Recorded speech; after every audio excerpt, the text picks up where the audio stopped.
Hi, and thanks for logging on to the Daily DVAR Halacha. And here's a brand new halacha for you, and it's for Sunday, 3rd day of April. Here we go. Today we're going to focus on Karpas. That's that part of the Seder where we dip a vegetable inside of salt water near the beginning of the Seder. Some facts on it that you may or may not know. First of all, the unusual word Karpas. What does it mean? So, according to many, it alludes to, this is going to be kind of tricky, but Karpas has a chaf, pei, resh, and a samach. And if you jumble those letters, you get samach perach. Samach is representative of the number 60.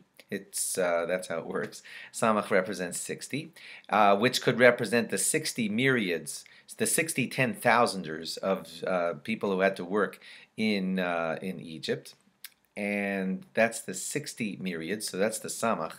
Parech, that the letters that are left over, they stand for the hard work that the Jewish people did in Mitzrayim, in Egypt. So that's 60 myriads of people, that's 60 10,000ers of people doing the hard parech. That's where the word karpas comes from.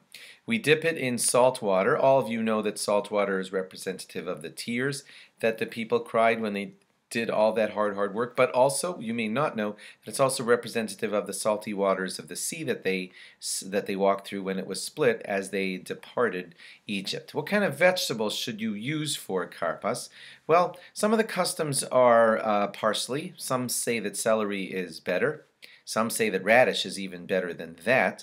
And you may be familiar with the custom of people who are using a potato. The reason that the potato crept into this is because there were countries throughout Europe at different times of our history where it wasn't really easy to get your hands on a radish or a piece of parsley, so they would use potato, which was very plentiful in a lot of those kinds of countries. If that's your family custom, that's okay too.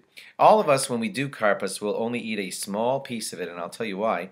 It's because we want to make a borei pri ha'adama at that point.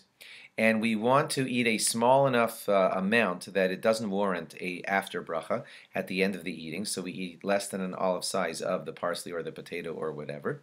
And we think that that bracha is not capped off by a bracha after it. So the bracha that we said before it also conveys to the marar, which were the bitter herb, which we're going to eat later in the Seder. And that way you accomplish everything. You make the bracha borei pri ha'adama.